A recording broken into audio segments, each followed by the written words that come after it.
ಅರಮನೆ ನಗರಿಯಲ್ಲಿ ಅನಧಿಕೃತ ಕ್ಲಿನಿಕ್ ಮತ್ತೆ ಫೇಕ್ ಡಾಕ್ಟರ್ಸ್ಗಳ ಹಾವಳಿ ಹೆಚ್ಚಾಗಿದೆ. ನ್ಯೂಸ್ ಫಸ್ಟ್ ಕ್ಯಾಮೆರಾದಲ್ಲಿ ನಕಲಿಗಳ ಅಸಲಿ ಮುಖ ಸೆರೆಯಾಗಿದೆ. ಮೈಸೂರಿನ ಆಸ್ಪತ್ರೆಗಳು ನೋಡಿ ಅಧಿಕಾರಿಗಳಿಗೂ ಕೂಡ ಶಾಕ್ ಆಗೋಗಿದೆ. ಒಂದಲ್ಲ ಹತ್ತಲ್ಲ, ಮೈಸೂರಿನ ನೂರಾರು ಕ್ಲಿನಿಕ್ಗಳು ನಕಲಿ. ಮುಖ್ಯಮಂತ್ರಿಗಳ ತವರು ಜಿಲ್ಲೆಯಲ್ಲಿ ನಾಯಿ ಕೊಡೆಯಂತಿವೆ ಈ ನಕಲಿ ಕ್ಲಿನಿಕ್ಗಳು, ನಕಲಿ ಡಾಕ್ಟರ್ಸ್ಗಳು. ನ್ಯೂಸ್ ಫಸ್ಟ್ ಕ್ಯಾಮೆರಾದಲ್ಲಿ ಇದೆಲ್ಲವೂ ಸೆರೆಯಾಗಿರೋದು. ಯಾವುದು ಅಸಲಿ ಯಾವುದು ನಕಲಿ ಅಂತ ಯಾವುದೋ ಒಂದೆರಡು ಅಲ್ಲಲ್ಲಿದೆಯಾ? ಇಲ್ಲ, ಒಂದಲ್ಲ ಹತ್ತಲ್ಲ, ಇಂಥ ನೂರಾರು ನಕಲಿ ಆಸ್ಪತ್ರೆಗಳು, ನಕಲಿ ವೈದ್ಯರು ನ್ಯೂಸ್ ಫಸ್ಟ್ ಕ್ಯಾಮೆರಾದಲ್ಲಿ ಎಕ್ಸ್ಪೋಸ್ ಆಗಿದ್ದಾರೆ.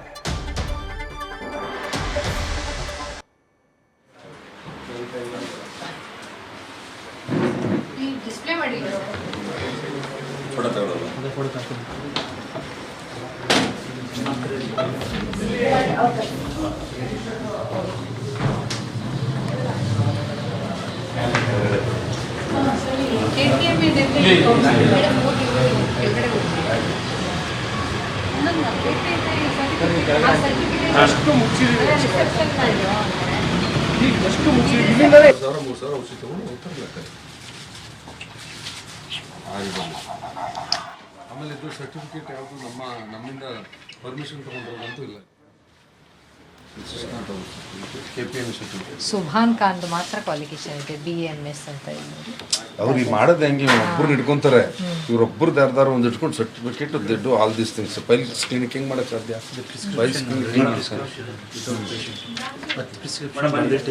ಪೇಷಂಟ್ ಇಲ್ದಲ್ಲಿ ಪ್ರಿಸ್ಕ್ರಿಪ್ಷನ್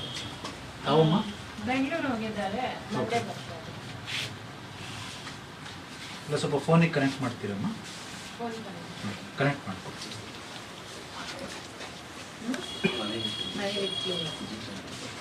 ನೋಡಿ, ಇದು ಅಷ್ಟೇ blood examination, ESR, urine routine, HB.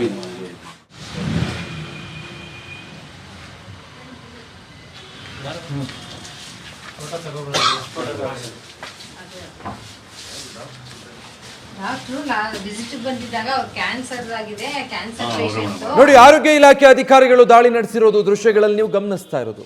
ಕ್ಲಿನಿಕ್ಗೆ ಭೇಟಿ ಕೊಟ್ಟು ಅಲ್ಲಿರುವಂತಹ ದಾಖಲೆಗಳೆಲ್ಲನೂ ಪರಿಶೀಲಿಸ್ತಾ ಇದ್ದಾರೆ. ಸಂಪೂರ್ಣವಾಗಿ ಎಕ್ಸ್ಪೋಸ್ ಆಗಿದೆ.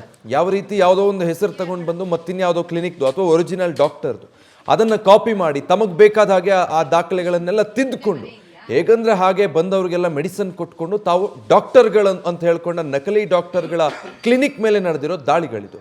ಡೀಟೇಲ್ಸ್ ಕೊಡ್ತಾರೆ ರವಿ ಪಾಂಡುಪುರ, ಲೈವ್ನಲ್ಲಿ ಜಾಯ್ನ್ ಆಗ್ತಾ ಇದ್ದಾರೆ.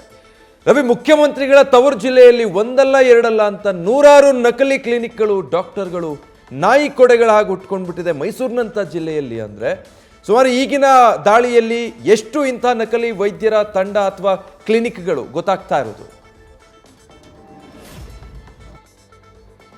ವಿಜಯ್, ಪ್ರಮುಖವಾಗಿ ಮೈಸೂರು ಜಿಲ್ಲೆಯಲ್ಲಿ KPME ಆಕ್ಟ್ ಅಡಿಯಲ್ಲಿ 1812 ಕ್ಲಿನಿಕ್ಗಳು ದಾಖಲಾತಿಯನ್ನ ಹೊಂದಿದೆ. ಆದರೆ ಆ 1812 ಈ ಒಂದು ಕ್ಲಿನಿಕ್ ಆಸ್ಪತ್ರೆಗಳ ಪೈಕಿ ಮೊದಲ ದಿನ ಅವರು ಭೇಟಿ ನೀಡಿದ್ದು ಸುಮಾರು 350ಕ್ಕೂ ಹೆಚ್ಚು ಆಸ್ಪತ್ರೆಗಳು. ಅದರಲ್ಲಿ 40ಕ್ಕೂ ಹೆಚ್ಚು ಆಸ್ಪತ್ರೆಗಳು ಈ KPME ಒಂದು ದಾಖಲಾತಿಗಳನ್ನೇ ಪಡೆದುಕೊಂಡಿಲ್ಲ. ಇದ್ರ ಜೊತೆಗೆ 17 ಆಸ್ಪತ್ರೆಗಳನ್ನ ಅವರು ಬೀಗ ಮುದ್ರೆ ಹಾಕಿದ್ದಾರೆ. ಇನ್ನು ಯಾವ ಹಾಸ್ಪಿಟ್ಲ್ಗಳಲ್ಲಿ ವೈದ್ಯರಿದ್ದಾರೆ, ಯಾವ ಹಾಸ್ಪಿಟ್ಲ್ಗಳಲ್ಲಿ ವೈದ್ಯರಿಲ್ಲ, ಅಥವಾ ಯಾವ ಹಾಸ್ಪಿಟ್ಲ್ಗಳು ಕ್ಲಿನಿಕ್ಕು, ಯಾವ ಹಾಸ್ಪಿಟ್ಲ್ ಕ್ಲಿನಿಕ್ ಅಲ್ಲ ಅನ್ನೋದನ್ನ ನಿಜಕ್ಕೂ ಊಹೆ ಮಾಡೋದಕ್ಕೆ ಕೂಡ ಕಷ್ಟ ಆಗ್ತಿದೆ. ಯಾಕಂದ್ರೆ ಅಷ್ಟೊಂದು ನಕಲಿ ಹಾಸ್ಪಿಟ್ಲ್ಗಳು ಮೈಸೂರಿನಲ್ಲಿ ತಲೆ ಎತ್ತಿದೆ. ನ್ಯೂಸ್ ಫಸ್ಟ್ನ ಕ್ಯಾಮ್ರಾದಲ್ಲಿ ಅವು ಒಂದೊಂದಾಗಿ ಸೆರೆಯಾಗಿವೆ. ನೆನೆ ಸಂಜೆ ಏಕಾಏಕಿ ಮೈಸೂರಿನ DHO ಕುಮಾರಸ್ವಾಮಿ ಅವರ ತಂಡ 4 ಆಸ್ಪತ್ರೆಗಳಿಗೆ ದಾಳಿಯನ್ನ ಮಾಡಿತ್ತು. ಆ 4 ಆಸ್ಪತ್ರೆಗಳ ಪೈಕಿ 3 ಆಸ್ಪತ್ರೆಗಳು ನಕಲಿ ಅನ್ನೋದೇ ಈಗ ಭಯವನ್ನ ಹುಟ್ಟಿಸ್ತಿರೋದು. ಪ್ರಮುಖವಾಗಿ ಮೈಸೂರಿನ ಅಶೋಕ ರಸ್ತೆಯಲ್ಲಿರುವಂತಹ ಸಭಾ ಅನ್ನೋ ಒಂದು ಕ್ಲಿನಿಕ್, ಆ ಕ್ಲಿನಿಕ್ ಅಲ್ಲಿ ಡಾಕ್ಟ್ರೇ ಇಲ್ಲ.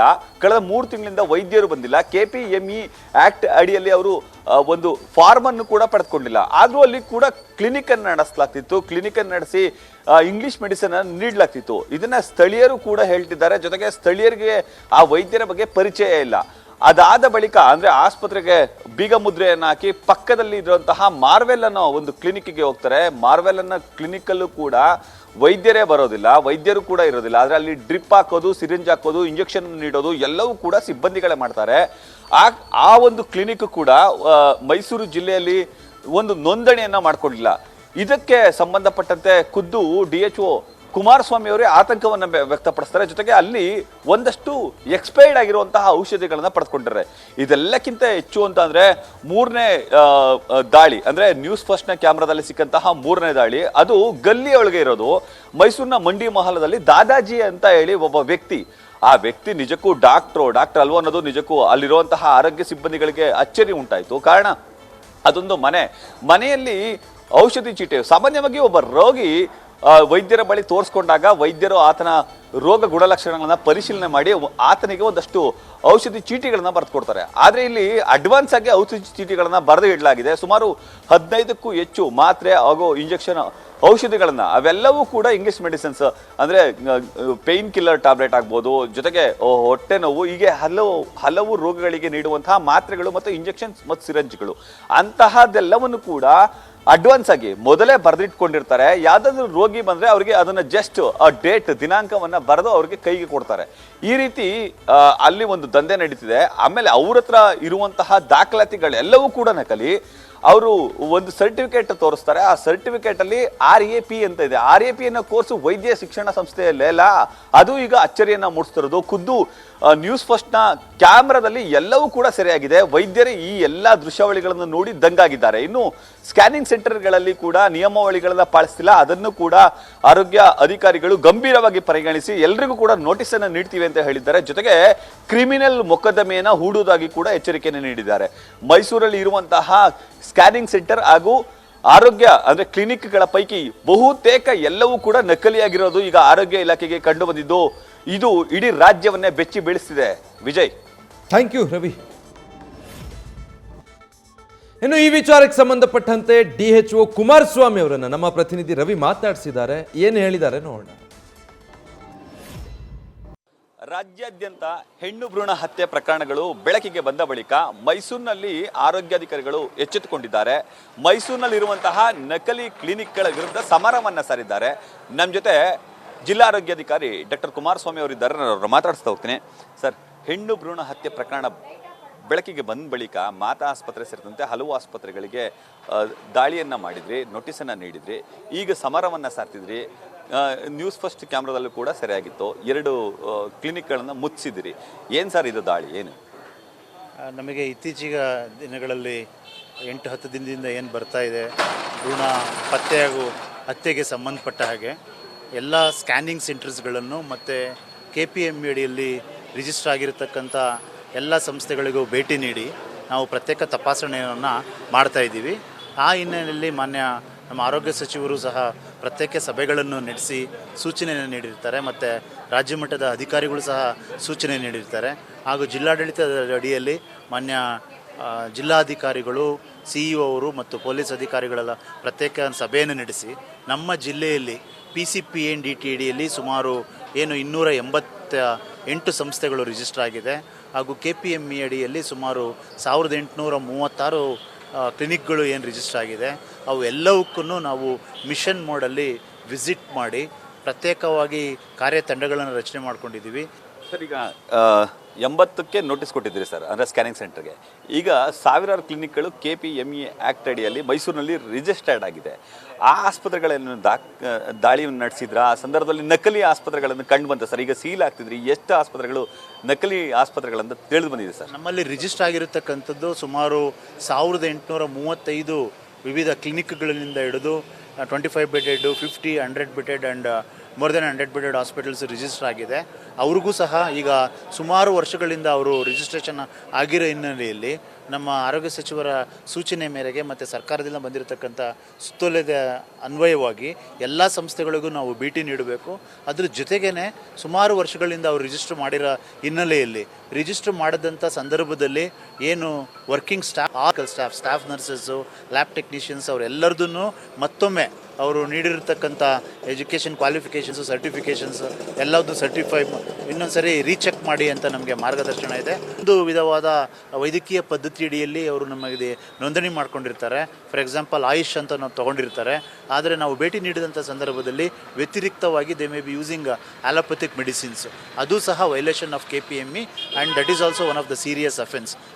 ಈಗ ನೀವು ದಾಳಿ ನಡೆಸಿದ್ರಲ್ಲ ಸರ್, ಆ ಸಂದರ್ಭದಲ್ಲಿ ಭ್ರೂಣ ಹತ್ಯೆ ಮಾಡ್ತಿದ್ದಂತಹ ಸೆಂಟರ್ಗಳನ್ನು ಕಂಡು ಬಂತು ಸರ್? ಇಲ್ಲ, ಆ ಥರದ್ದು ಫಿಮೇಲ್ ಇನ್ಫೆಂಟಿಸೈಡಿಗೆ ಸಂಬಂಧಪಟ್ಟಾಗೆ ಯಾವುದೇ ರೀತಿಯಾದ ಕ್ಲಿನಿಕ್ಗಳಾಗಲಿ ಮತ್ತು ನರ್ಸಿಂಗ್ ಹೋಮ್ಗಳಲ್ಲಿ ಕಂಡು ಬಂದಿದೆ. ಆದರೆ ಬಟ್ ಮೊದಲಿಂದ ಕೂಡ ನ್ಯೂಸ್ ಫಸ್ಟ್ ಇದ್ರ ಬಗ್ಗೆ ವಿಸ್ತೃತವಾದ ವರದಿಗಳನ್ನು ಪ್ರಸಾರ ಮಾಡ್ಕೊಬಿಟ್ಟಿತ್ತು. ಆರಂಭದಿಂದಲೂ ಕೂಡ ಭ್ರೂಣ ಹತ್ಯೆ ಕೇಸಿಗೆ ಸಂಬಂಧಪಟ್ಟಂತೆ ಒಂದಷ್ಟು ದಾಳಿಗೆ ಸಂಬಂಧಪಟ್ಟಂತೆ ಜೊತೆಲಿ ಕೈ ಜೋಡಿಸಿತ್ತು ಸರ್. ಇದಕ್ಕೆ ಸಂಬಂಧಪಟ್ಟಂತೆ ನಿಮ್ಮ ಪ್ರತಿಕ್ರಿಯೆ? ತಮಗೂ ಸಹ ವೈಯಕ್ತಿಕವಾಗಿ ಮತ್ತು ಇಲಾಖೆಯ ಪರವಾಗಿ ಕಂಗ್ರ್ಯಾಚುಲೇಷನ್ಸ್ ಹೇಳ್ತೀನಿ. ಅದೇ ರೀತಿ ಮೈಸೂರು ಜಿಲ್ಲೆಯಲ್ಲಿ ಎಲ್ಲ ದೃಷ್ಟಿ ಮಾಧ್ಯಮ ಇರ್ಬೋದು ಮತ್ತು ಪ್ರಿಂಟ್ ಮೀಡಿಯಾ ಇರ್ಬೋದು, ಡೇ ಒನ್ನಿಂದ ಈ ಒಂದು ಕಾರ್ಯಕ್ರಮಕ್ಕೆ ಈ ಒಂದು ಕಾರ್ಯಾಚರಣೆ ಇರ್ಬೋದು, ಈ ವಿಷಯದಕ್ಕೆ ಸಂಬಂಧಪಟ್ಟಾಗೆ ಜಿಲ್ಲಾಡಳಿತ ಮತ್ತು ಜಿಲ್ಲಾ ಆರೋಗ್ಯ ಇಲಾಖೆಯ ಜೊತೆ ಕೈ ಜೋಡಿಸಿ ಅವರಿಗೆ ಗೊತ್ತಿರತಕ್ಕಂಥ ಮಾಹಿತಿಯನ್ನು ನೀಡ್ತಾ ಇದ್ದಾರೆ. ಮತ್ತು ನಮಗೂ ಎಲ್ಲ ರೀತಿಯಿಂದ ಮಾಧ್ಯಮದ ಪಾತ್ರ ಎಷ್ಟು ಮುಖ್ಯ ಇದೆ ಅನ್ನೋದನ್ನು ಮತ್ತೆ ಅವರು ನಮಗೆ ಮನವರಿಕೆ ಮಾಡಿಕೊಟ್ಟು ಮಾಹಿತಿಯನ್ನು ನೀಡುತ್ತಾ ಇದ್ದಾರೆ. ಹಾಗಾಗಿ ನ್ಯೂಸ್ ಫಸ್ಟ್ ಚಾನಲ್ಗೆ ನಾನು ವೈಯಕ್ತಿಕವಾಗಿ ಮತ್ತೊಮ್ಮೆ ಕಂಗ್ರ್ಯಾಚುಲೇಷನ್ಸ್ ಹೇಳ್ತೇನೆ. ಇದಿಷ್ಟು ಮೈಸೂರು ಜಿಲ್ಲಾ ಆರೋಗ್ಯಾಧಿಕಾರಿ ಡಾಕ್ಟರ್ ಕುಮಾರಸ್ವಾಮಿ ಅವರ ಮಾತುಗಳು. ಮೈಸೂರು ಜಿಲ್ಲಾದ್ಯಂತ ಈವರೆಗೆ 40ಕ್ಕೂ ಹೆಚ್ಚು ನಕಲಿ ಕ್ಲಿನಿಕ್ಗಳು ಕಂಡು ಬರ್ತಿವೆ. ಹಾಗಾಗಿ ಮತ್ತಷ್ಟು ದಾಳಿ ನಡೆಸಬೇಕಾಗಿದೆ, ಮತ್ತಷ್ಟು ದಾಳಿಯನ್ನು ನಡೆಸ್ತೀವಿ. ಜೊತೆಗೆ ಇಂತಹ ನಕಲಿ ವೈದ್ಯರು ಹಾಗೂ ನಕಲಿ ಕ್ಲಿನಿಕ್ಗಳ ವಿರುದ್ಧ ನಾವು ಸದಾ ಸಮರವನ್ನು ಸಾರ್ತೀವಿ ಎಂಬ ಎಚ್ಚರಿಕೆಯನ್ನು ಕೂಡ ನೀಡ್ತಿದ್ದಾರೆ. ಜೊತೆಗೆ ಭ್ರೂಣ ಹತ್ಯೆಯನ್ನು ತಡೆಗಟ್ಟುವ ನಿಟ್ಟಿನಲ್ಲಿ ನಾವು ಅಗತ್ಯ ಕ್ರಮವನ್ನು ಕೂಡ ಕೈಗೊಳ್ತೀವಿ ಎಂಬ ಸಂದೇಶವನ್ನು ಕೂಡ ರವಾನೆ ಮಾಡ್ತಿದ್ದಾರೆ. ಕ್ಯಾಮರಾ ಪರ್ಸನ್ ವಿನಯ್ ಜೊತೆ Ravi Pandavapura, news first Mysuru. News first ನಿರ್ಭೀತಿಯಿಂದ ನಿಮ್ಮ ಪರವಾಗಿ.